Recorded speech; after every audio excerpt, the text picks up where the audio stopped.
Esperemos que empiece a grabar y listo. Ahora sí.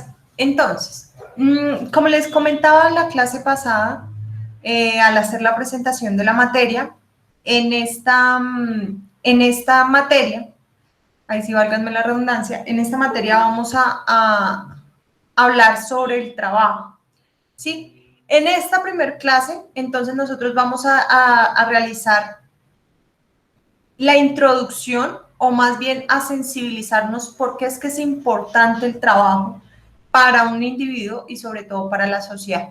¿Ustedes qué opinan cuando yo les hablo del trabajo? ¿Sí? ¿A qué creen que hago relación o por qué es que es importante el tema de la regulación en las relaciones laborales?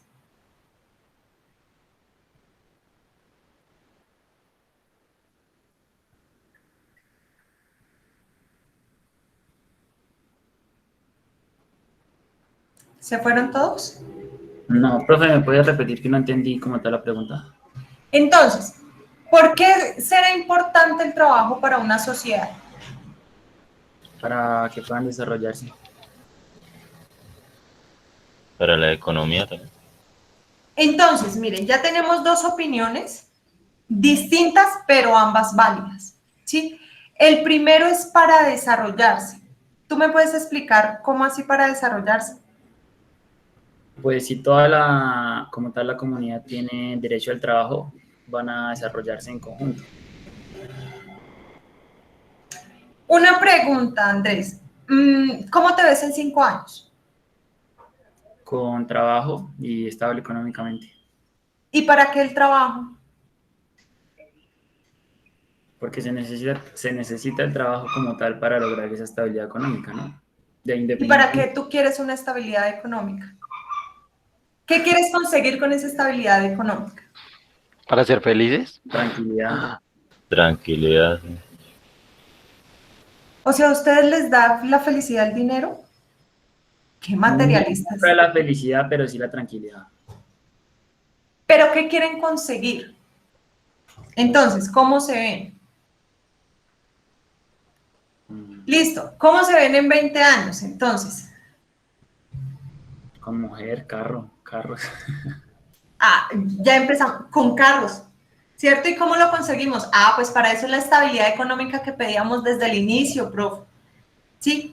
Entonces, ojo, una persona, un individuo, no tanto se desarrolla, sino que va a conseguir un proyecto de vida a partir de unos ingresos que va a conseguir con un trabajo, ¿sí? Que va a conseguir a partir de un trabajo. Pero Anderson nos decía por otro lado también, profe, para la economía. ¿Por qué crees que para la economía es importante el trabajo, Anderson? Pues, no sé, profe, porque estamos al tener trabajo, pues vamos a tener ingresos y vamos a poder, decir, mover el dinero. Esto es lo que muchos, sobre todo muchos capitalistas o muchas empresas opinan. ¿Por qué yo le voy a dar más salario a mi trabajador si yo me beneficio es entre menos le pague a mis trabajadores? ¿Qué tiene que ver esa opinión con la economía?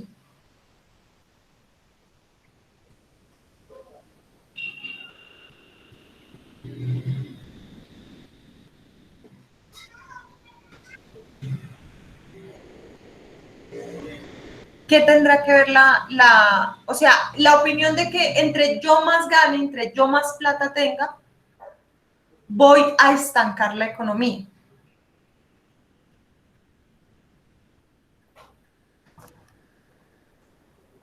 Profe, pues hay una desigualdad, ¿no? Pero yo, ¿por qué me preocuparía si mis trabajadores no tienen plata?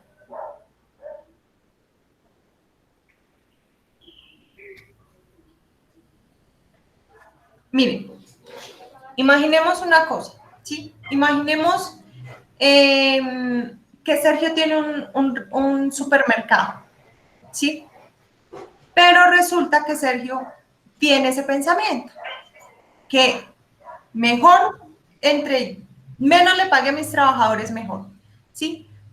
Pero el salario es tan pobre, ¿sí?, que a los trabajadores no les alcanza sino para pagar servicios públicos domiciliarios, para consumir exactamente lo necesario. Arroz, huevo y papa, un ejemplo, ¿sí? Los 3 golpes, pero solamente arroz, huevo y papa. ¿Qué va a vender Sergio en su supermercado? Y la comunidad donde se encuentra ubicada el supermercado está desempleada. ¿Qué pasa con el supermercado de Sergio? También baja, pues, por decirlo así. No va a vender los demás productos. ¿Cierto? Y para que un supermercado en donde solamente se vendan arroz, huevo y papas. Ah, y los huevos ya no se pueden comprar porque están por las nubes, entonces descartemos los huevos en el plato. ¿Sí? Entonces, ¿qué es lo que pasa? No es cierto que es que entre más me beneficie yo, a costa, ¿sí?, del trabajo válganme la redundancia, de mis trabajadores, ¿sí?, a costa de la fuerza laboral de mis trabajadores, y yo no reconociendo un salario digno a ellos, la economía se estanca. Y eso a veces no lo entendemos. Entendemos, y siempre que hablamos de trabajadores y empleadores, los entendemos como polos opuestos, como partes contrarias, ¿sí? Como que por aquí vamos el uno y por aquí estamos los otros, ¿sí? Y entre nosotros dos no nos entendemos porque siempre vamos a buscar algo completamente diferente, ¿sí? Eso tiene un poquito de razón, pero no toda, porque como vemos, hacen parte fundamental de una sociedad, ¿sí? Si mis trabajadores ganan suficiente dinero, es posible que ellos incluso ayuden a mi propia economía, ¿sí?, y me compren mis productos. Listo, Sergio no solamente tiene el supermercado, Sergio tiene un lavadero de carros. Y si la sociedad o el lugar digamos, el municipio donde tiene el supermercado y el lavadero de carros, y las personas no tienen carros, ¿qué va a pasar con el lavadero? De pronto el supermercado subsiste porque vende productos de primera necesidad, pero ¿qué va a pasar con el lavadero? No subsiste porque no tiene carros que lavar. Exactamente, no van a haber carros donde lavar y por lo tanto ese lavadero le va a tocar cerrar y buscarse otra fuente de ingresos. Entonces, entre mejor estén mis trabajadores, pero sobre todo yo colaborando con una fuente de ingresos digna, voy también a lograr una estabilidad económica a nivel social, ¿sí? Y eso es un engranaje que en este momento cierto sector productivo de nuestro país pues no considera o no lo toma en cuenta, ¿sí? Pero bueno, eso es otro tema. En estos términos, nosotros hablamos del trabajo como aquellas funciones o aquellas actividades que sirven a la persona para satisfacerse a sí mismo y a su familia, ¿sí? El trabajo es importante de forma individual porque permite la satisfacción de las necesidades de ese mismo trabajador, pero también del núcleo familiar. Y eso lo vamos a tener muy en cuenta conforme vayamos viendo las figuras propias del derecho laboral, ¿sí?, que no están solamente destinadas a la satisfacción de las necesidades únicamente del trabajador, sino vamos a incluir a la familia. Y también es importante el trabajo porque, como ya lo vimos, ayuda al progreso de la sociedad en general, ¿sí? Pero entonces nosotros vamos a encontrar distintos tipos de trabajo, ¿sí? No solamente estamos rodeados por un tipo o por dos tipos de trabajo, sino que vamos a encontrarnos con distintos y múltiples tipos de trabajo. Sin embargo, yo me he tomado el atrevimiento de clasificar el trabajo de la siguiente forma. No sé si de pronto alguien ya vio la plataforma virtual, ahí van a estar los temas. Y conforme lo que vayamos viendo, todo está ahí relacionado en la plataforma virtual para que no se pierdan. Todo lo que vamos viendo está en la plataforma virtual. ¿Listo? Entonces, nosotros vamos a encontrarnos con distintos tipos de trabajo. Un trabajo material. ¿Alguien sabe en qué consiste un trabajo material o cómo lo puede caracterizar? ¿A qué creen que hace referencia el trabajo material? De pronto buenos días compañeros y profe, de pronto cuando uno por medio del trabajo está realizando algo físico, digamos un producto, es algo material, considero yo. Sí, muy bien, Sergio. Nosotros, cuando hablamos del trabajo material, hacemos referencia más a la actividad física del trabajador, ¿sí? Al uso de la fuerza, la transformación de elementos productivos, donde sobresale la actividad física, ¿sí? Ese es el trabajo material. ¿Cuál será el opuesto del trabajo material? El trabajo intelectual, ¿cierto? ¿Y qué creen ustedes que hace referencia al trabajo intelectual? ¿Al virtual? ¿Señor? ¿Al virtual? Sí, puede ser. Pero, ¿qué es lo que más caracteriza el trabajo intelectual? Al vender un producto, pues, virtualmente, o sea, que no sea físico. Sí, pero entonces el trabajo intelectual está más enfocado en un conocimiento, ¿sí? En el desarrollo a través del conocimiento más que de la fuerza. Okay. Entonces, yo al venirme a sentarme 8 horas al día enfrente de un computador donde lo que yo voy a utilizar es lo que yo sé y mis conocimientos previos adquiridos sobre algo en específico va a sobresalir por encima de mi destreza física, ¿cierto? Entonces eso es lo que hace referencia al trabajo intelectual. Labores como docentes, como abogados, como contadores, ¿sí? Que tienen un conocimiento previo y su función está encaminada es a la utilización de esos conocimientos. ¿Listo? Los ingenieros tal vez de sistemas. Otra clase de trabajo es el individual, ¿sí? ¿Qué creen que hace referencia al trabajo individual?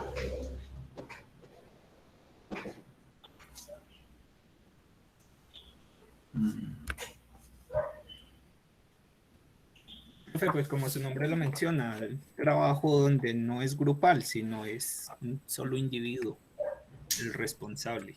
Fácil, ¿cierto? El que se ejecuta por una única persona. Pero ojo con este trabajo individual. Esa única persona no puede delegar su función, ¿sí? Cuando nosotros hablamos de trabajo individual, por lo general hacemos referencia a las calidades y capacidades de esa persona individual, de esa persona solita. Lo que significa que ella no puede delegar su función o sus actividades a un tercero, ¿sí? Es un ejemplo. Yo me voy a conseguir aquí al lado un abogado especialista en Derecho del Trabajo para que les dicte la clase a ustedes. ¿Ustedes qué dicen?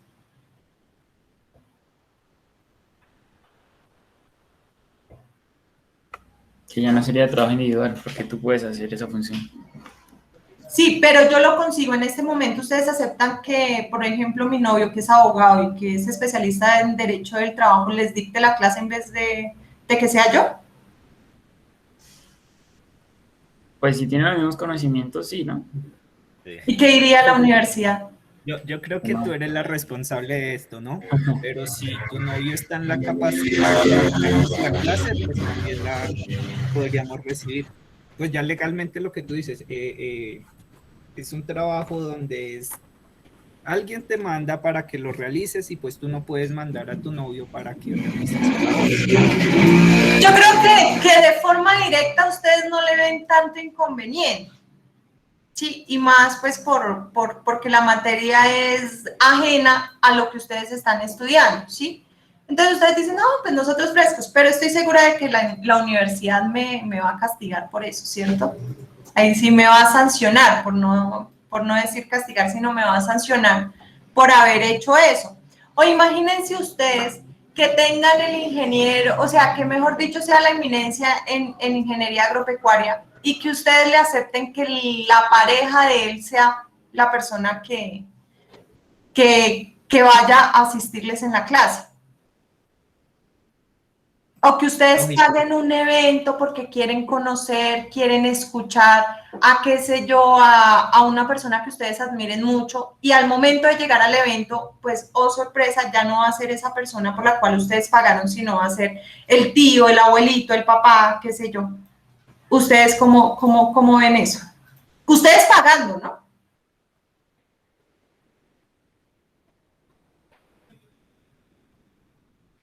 Pues no sería lo justo. No, y ustedes no lo aceptarían. En primer lugar, no lo aceptarían. Eso es un trabajo individual, que yo no puedo delegar la función a otra persona, ¿sí? Porque a mí me contrataron por mis calidades, por mis conocimientos, por mis habilidades, capacidades, que yo en algún momento demostré, y que por eso la persona que me contrató me dijo, queda contratada, ¿sí? Pero si yo llego a delegar esa función en un tercero, yo puedo estar involucrada en una sanción, o me pueden estar aplicando una sanción, porque la persona que está haciendo eso, ¿sí?, no es a la que le pagaron para realizar esa función. Eso es trabajo individual que solamente puede ser desarrollado por una única persona, de conformidad con sus capacidades y pues todos los factores que se tuvieron en cuenta al momento de la contratación. Por otro lado, entonces, está el trabajo colectivo. El trabajo colectivo, entonces, no solo es aquel que se puede hacer por un grupo de personas o por una colectividad, sino que además la función la puede desempeñar cualquiera, ¿sí? Un ejemplo, yo contrato un maestro de construcción para que me pinte mi casa, ¿sí? Y el maestro de construcción manda sus subalternos, entonces el día lunes viene Juan, el día martes entonces llegó Pedro, sí, el día miércoles llegó el maestro para supervisar lo que habían hecho Juan y Pedro. Sí, a pesar de que fue desarrollado por una persona cada día, el trabajo fue grupal, ¿sí? Además que no estaba supeditado a las características o capacidades únicamente del maestro, sino que el maestro decía, bueno, sí, yo mando a mis subalternos, pero pues yo los voy a vigilar y a controlar. Entonces, el trabajo no puede ser desarrollado por una única persona, sino lo pueden hacer varias. ¿Listo? Varias al tiempo, o se pueden estar rotando. ¿Listo? Por otro lado, entonces vamos a encontrar el trabajo subordinado o dependiente, ¿sí? Estos dos los dejé al final porque voy a reiterar algo muy específico sobre ellos. ¿Cuál creen ustedes que es un trabajo subordinado o dependiente? El que depende de un jefe, o sea, estaríamos hablando del empleado. El trabajo subordinado tiene dos características. La primera, que el trabajo o la función que yo realizo beneficia a un tercero, ¿sí? Que por lo general va a ser mi jefe. ¿Sí? Beneficia a un tercero. Yo estoy haciendo un trabajo por cuenta y en favor de alguien. De allí que ese alguien al cual favorezco con mi prestación del servicio me pueda dar órdenes. Es decir, que yo el trabajo lo voy a realizar bajo unos parámetros, bajo el obedecimiento de unas órdenes que me pueda estar dando mi empleado.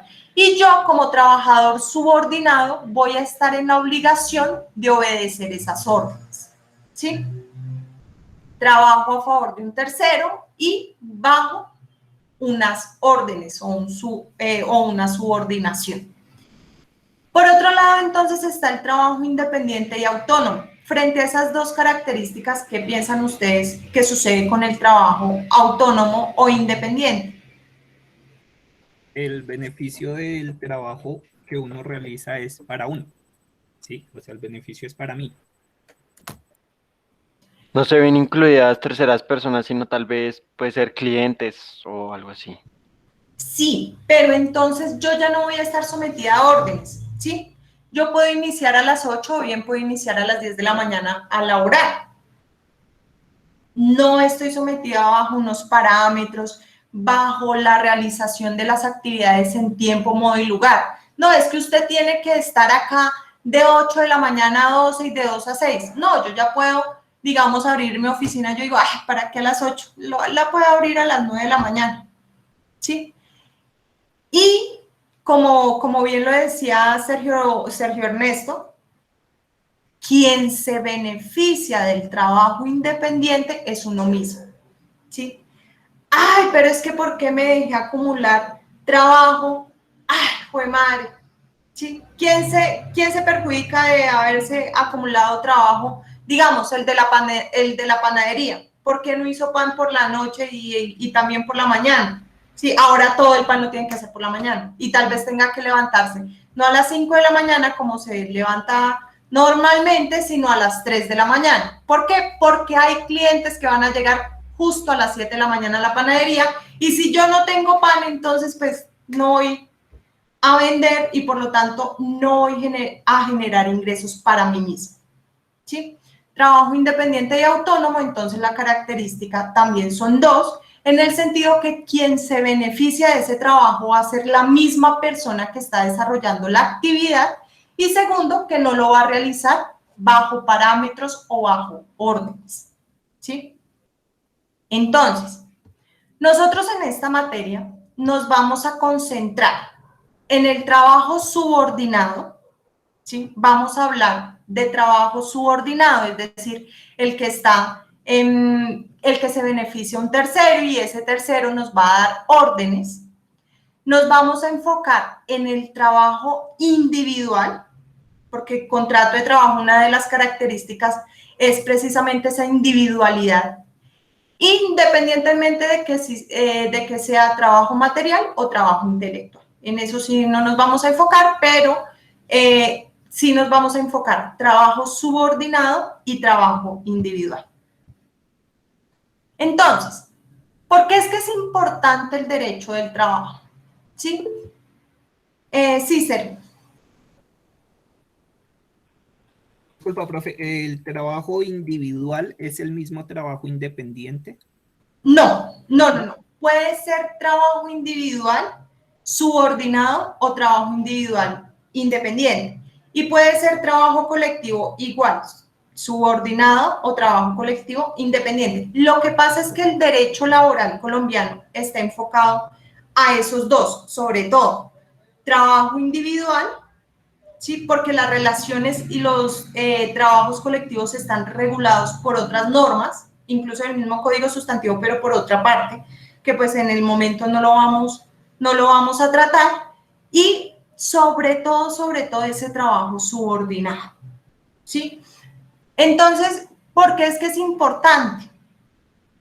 Porque es que vamos a encontrar dos partes dentro del contrato de trabajo. ¿Sí? ¿Cuáles son esas dos partes en un contrato de trabajo?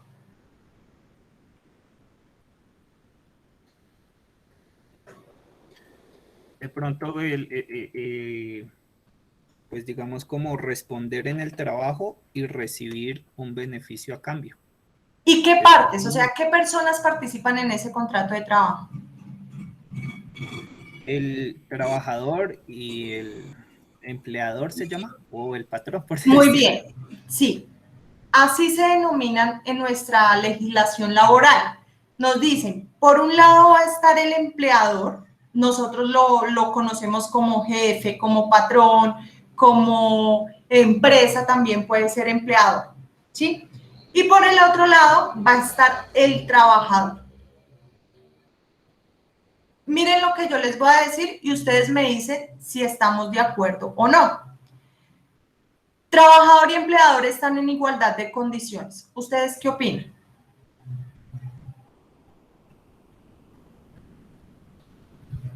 Sí, que es verdad. Señor, Que sí, es verdad. ¿es verdad que trabajador y empleador están en igualdad de condiciones? Anderson. Mm, Pues sí, profe, porque ahí mismo lo dice que ambos tienen o no. Igual. Señor, es que no te estoy escuchando bien, te estoy escuchando súper bajito. Mm, No sé. Pienso que no. ¿Tú no estás de acuerdo con esa afirmación? Ujú. O no sé, estoy en duda, la verdad. ¿Por qué la duda entonces?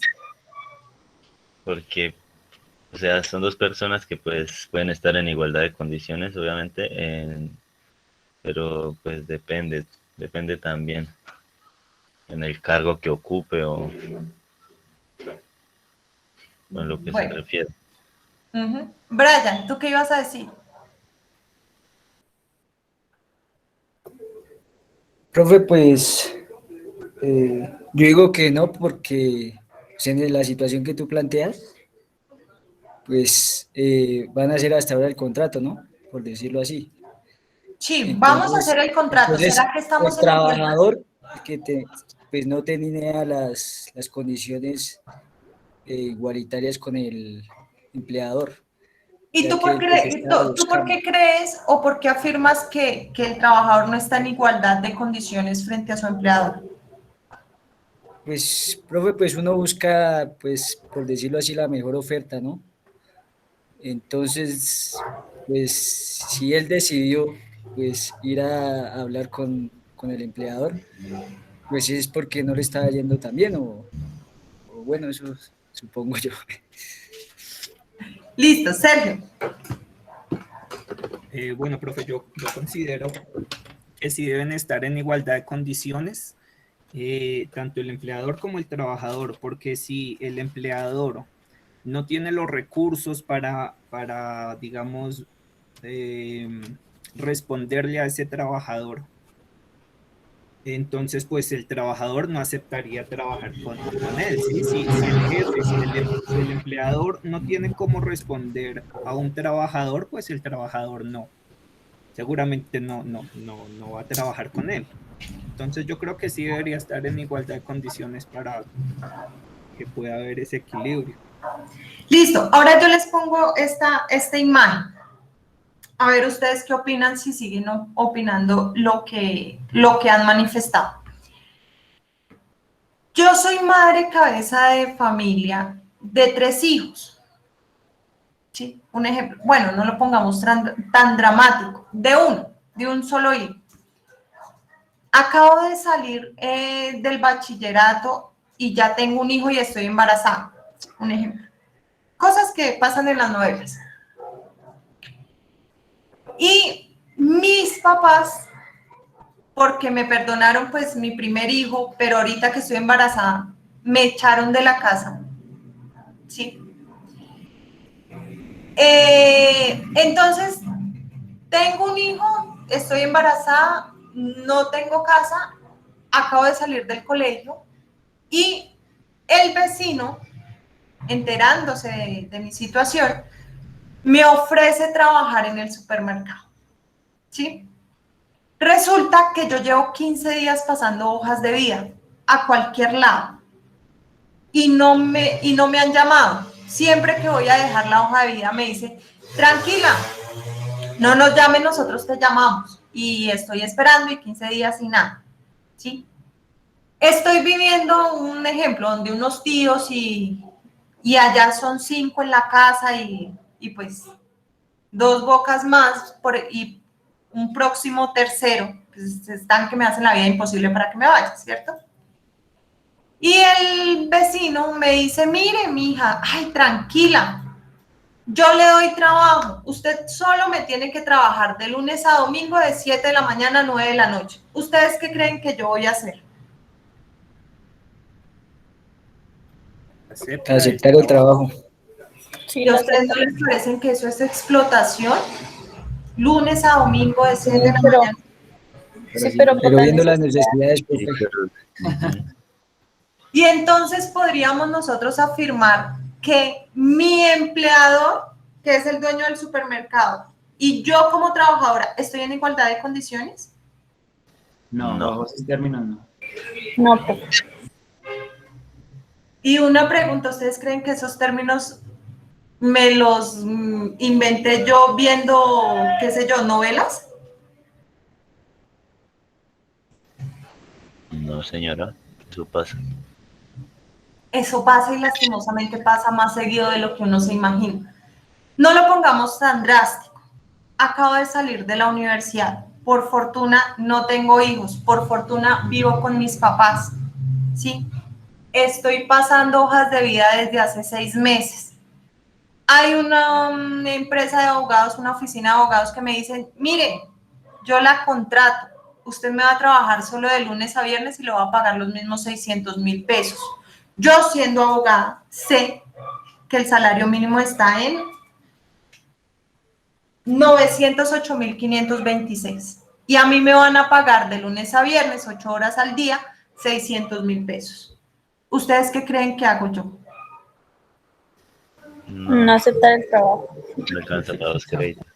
Seguro, les doy otra respuesta. Yo lo acepto. ¿Por qué? Porque el trabajo no que puedas conseguir con esos abogados me van a dar, uno, experiencia, dos, conocimiento. Recién salida de la universidad, no tengo obligaciones. ¿Sí? Y estoy aburrida porque es que hace 6 meses salí y no hago nada en la casa y me tienen ahí sí de zoila.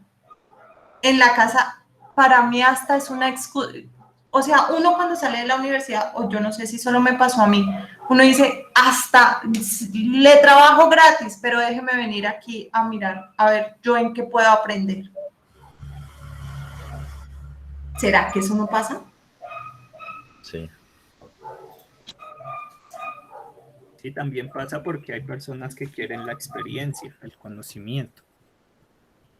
Y que en los lugares donde he pedido trabajo, lo primero que me dicen es, ¿y cuánta experiencia tiene? ¿Y en qué ha trabajado? Y uno dice, no, es que acabo de salir de la universidad. Ah, y no tiene experiencia. ¿Y no tiene especialización? Ay, vaya y vuelva cuando se gradúe de especialista. Y uno llega con el cartón todo contento de especialista porque le dijeron, vaya y haga la especialización. Ay, ¿y no tiene maestría?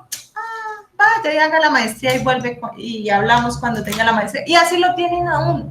Entonces uno, ante la necesidad, uno.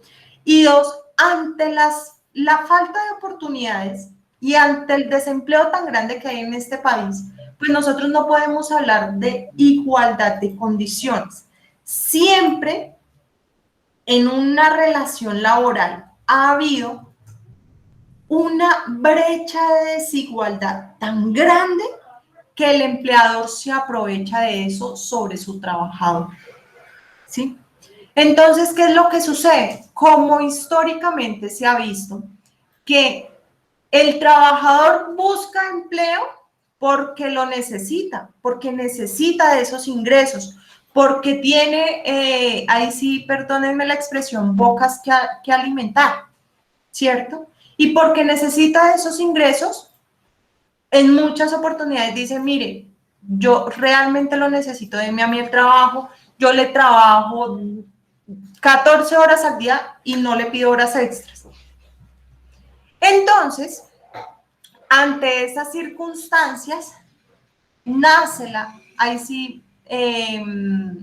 se genera la necesidad de crear una legislación que trate de disminuir esa desigualdad, ¿sí? Aquí entre empleador y trabajador siempre va a haber una gran desigualdad, teniendo en cuenta que el trabajador necesita lo que el empleador le ofrece, ¿sí? Y es el dinero. Entonces, ¿qué es lo que sucede? Está la legislación laboral o el derecho laboral para evitar y sobre todo para disminuir esa brecha de desigualdad. De allí que el derecho laboral esté persiguiendo unos principios, es decir, el derecho laboral se nos fundamenta en unos principios. ¿Cuáles son esos principios del derecho laboral? Entonces los vamos a ver para todos y ahí sí, para que tengan como una imagen amplia, están en la plataforma virtual. Uno de los principios fundamentales del derecho laboral es la dignidad de la persona del trabajador. ¿Ustedes qué creen que hace referencia a eso de la dignidad de la persona del trabajador?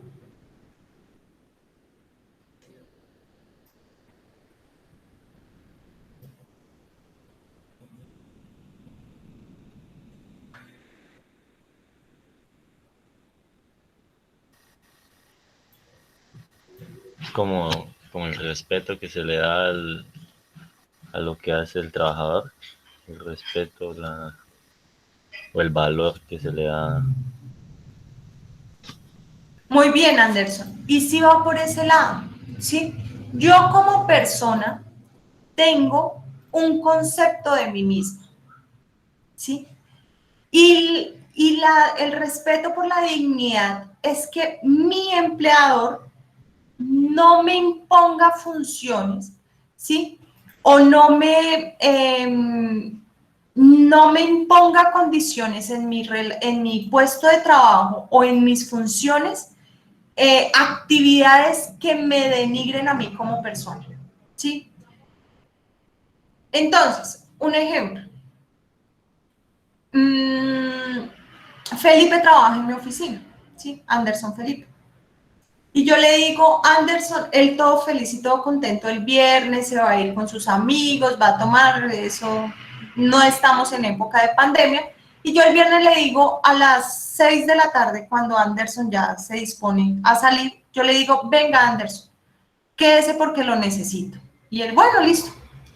Pasan las 7, las 8 de la noche, las 9 de la noche, ya empieza a estar solo y yo empiezo a hacerle insinuaciones a Anderson, ¿sí? Pero Anderson, ahí sí, yo soy fea, o sea, nada que ver conmigo, ¿sí? Entonces yo le empiezo a hacer insinuaciones y sobre todo a ponerlo en condiciones, ¿sí? De desatención sobre sí mismo. Y yo le digo a Anderson, y si usted no hace lo que yo quiero, entonces olvídese mañana ni venga por acá. Pero Anderson tiene en su casa su esposa, sus 2 hijos y aparte su mamá enferma. Y es el único que provee ingresos a su familia. Y adivinen qué pasa, necesita el trabajo, ¿cierto? Entonces, Anderson tiene 2 cosas. La primera, 2 opciones. La primera es defraudar a su familia y decirle, no, ¿saben qué? Me quedé sin trabajo.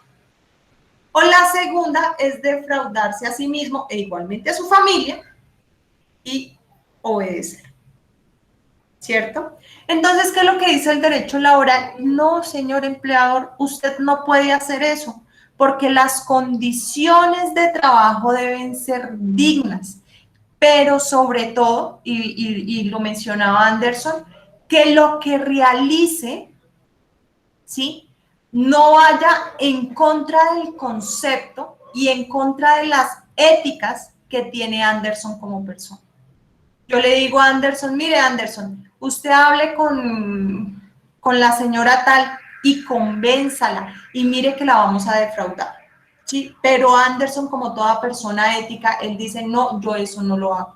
Él lo puede hacer cobijado por el derecho laboral porque el empleador no puede imponer condiciones laborales que vayan a afectar el buen nombre que tiene el trabajador de sí mismo, ¿sí? Es que yo fui criado con unos valores, yo tengo una ética y mi empleador no puede pasar por encima de esa ética. ¿Listo? Segundo principio, la justicia social, ¿sí? ¿Se acuerdan de la brecha de desigualdad? Lo que busca el derecho laboral es disminuir al máximo posible esa brecha de desigualdad. Y con ello vamos a lograr una justicia social, ¿sí? Que así como el empleador tenga, o más bien se beneficie económicamente, asimismo lo hagan sus trabajadores. Que haya una disminución de esa desigualdad y vamos a procurar entonces que haya justicia en las relaciones laborales. Tercer punto o tercer principio, igualdad jurídica. Sí, el principio de igualdad jurídica. ¿Qué han escuchado ustedes frente a la igualdad?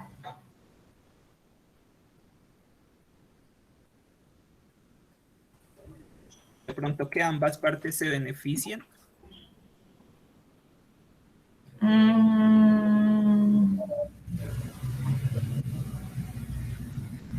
Esos son más criterios de justicia.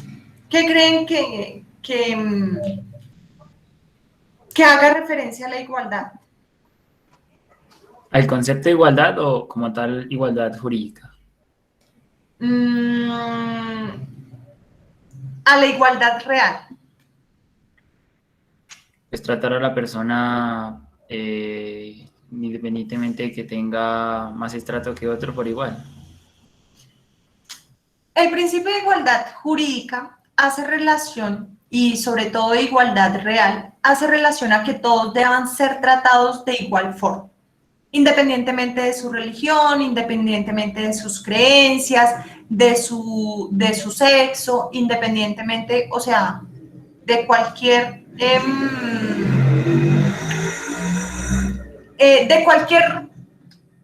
Índole. sí, por así decirlo, propio de la persona, ¿no? Pero cuando nosotros hablamos de igualdad jurídica y sobre todo de igualdad real, nosotros hacemos referencia a que debe presentarse condiciones de igualdad, o más bien, tratos igualitarios en casos idénticos. ¿Sí? En casos idénticos. Entonces, si la igualdad es totalmente idéntica, yo debo dar un trato igualitario. Pero también implica que si hay condiciones de desigualdad, el trato debe ser desigual. Entonces, un ejemplo.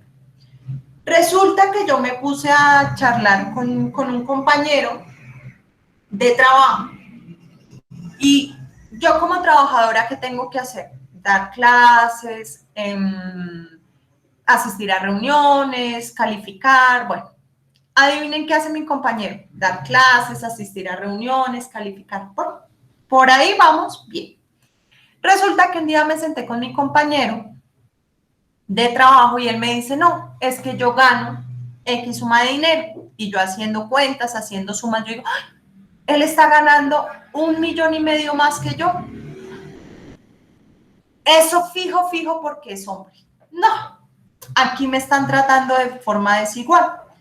Resulta que yo me pongo a revisar, ahí sí yo me pongo a hablar con el rector y le digo, es que usted me está tratando con discriminación porque yo soy mujer, porque es que resulta que usted le está pagando a él más, 1,5 millones más. ¿Qué me dice el rector? Me dice, usted es abogado, y yo sí. Y él es abogado. Y él me dice, sí. ¿Usted es especialista? Sí. Él sí, también es especialista. ¿Usted es magíster? Estoy estudiando. Y él, yo ya me gradué de mi maestría. Ya tengo el título, mire el título acá. Y aparte, tengo mi título de doctor. Yo hice un doctorado en Derecho, aquí está también mi diploma. ¿Ustedes creen que yo tengo la razón al solicitar un trato igualitario? No. En ese caso no podemos hablar de condiciones exactamente iguales, ¿cierto? Hay una condición de desigualdad y es la capacitación que tiene, los estudios que tiene él respecto a los estudios que tengo yo. Ese trato desigual que me está dando la universidad respecto a mi compañero de trabajo, ¿es justificado? Claro. Pero hay una desigualdad que vale 1,5 millones mensual. Pero el compañero lo está justificando con sus méritos y títulos. Los estudios, sí. Y la justificación es razonable. ¿Sí? Entonces, ojo, nosotros no podemos estar exigiendo tratos igualitarios ante condiciones desiguales, ¿sí? Y eso lo sabe el derecho laboral, ¿sí? También hay un principio de igualdad jurídica, pero ojo, igualdad ante condiciones iguales, porque también es completamente válida la desigualdad en condiciones desiguales. ¿Listo? Entonces, para que tengamos también presente esto frente a la igualdad. Libertad de trabajo. ¿Sí? Entonces, desde la Constitución política se determina que que el trabajo debe ser escogido de forma libre, voluntaria, ¿sí? Que no se puede obligar a las personas a realizar funciones o actividades que no les gusta o que no les desea, ¿sí? Por ejemplo, a mí no me gusta el campo, a mí, o sea, eso que los mosquitos, el sol, todo eso, yo soy como tan ajena. Y yo amo estar en una oficina 8 horas al día. ¿A ustedes les pasa lo mismo? Al contrario. Les pasa como lo contrario, ¿cierto? A nosotros sí nos gusta. ¿Cómo? A nosotros sí nos gusta porque somos ingenieros agropecuarios. Sí, y por eso, o sea, imagínense que yo les diga a ustedes, es que ustedes tienen que trabajar en mi oficina 8 horas al día, de lunes a sábado. ¿Ustedes cómo se sienten? ¿O cómo se sentirían? ¿Vale? Pero ¿por qué mal se están echando? ¿Cómo? Obligados.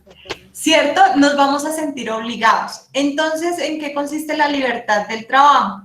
Que la persona puede desarrollar labores de acuerdo a su vocación, de acuerdo a su gusto, y que no se le esté obligando a realizar actividades que no son de su agrado.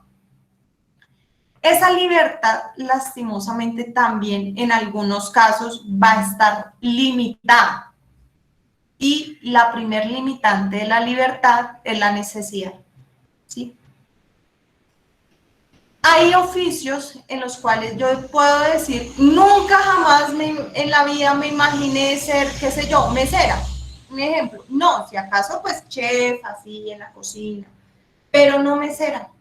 O nunca jamás en la vida se me ocurrió lavar los platos. Yo odio lavar los platos, ¿sí? Y estoy trabajando como, ahí sí, como en el restaurante lavando los platos.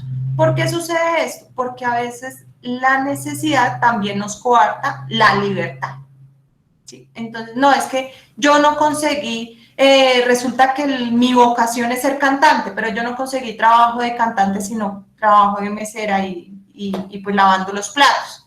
Entonces, a veces esa libertad se ve limitada. Pero adicional, entonces también nos dice, sobre todo la Constitución, que la libertad va a tener una restricción y es respecto de esos oficios que requieren un conocimiento o un adiestramiento previo a la realización. Por ejemplo, la medicina, el derecho, ¿sí? Que necesitan un título de idoneidad para ejercer ciertas actividades, ¿sí? Entonces ahí ya vamos nosotros a hablar de ciertas instituciones que certifican que la persona para ejercer esa actividad tiene un título de idoneidad que le permita ejercer. ¿Listo? Va a existir entonces en la libertad esas dos limitantes. La primera, por el tema de necesidad, que ya pues lo estábamos hablando, que pues efectivamente yo necesito ese trabajo porque tengo 5 bocas que alimentar, 2 bocas que alimentar, 1 boca que alimentar, pero necesito los ingresos. Y por el otro lado entonces está el tema del título de idoneidad. Medicina, medicina veterinaria, odontología, el mismo derecho, la docencia, son profesiones que por su impacto social se requiere de título de idoneidad. Y así también podemos ver otras cuantas. No sé si hay alguna pregunta hasta aquí, muchachos. Profe, ¿el primer punto cuál era? Qué pena es que no lo... El primer punto, el primer principio. Primer principio. Dignidad de la persona del trabajador. Ah, bueno. Listo. Entonces podemos dejar la clase hasta aquí el día de hoy. Ya faltan 5 minutos para que ustedes se relajen por si tienen y descansen un poco de los ojos.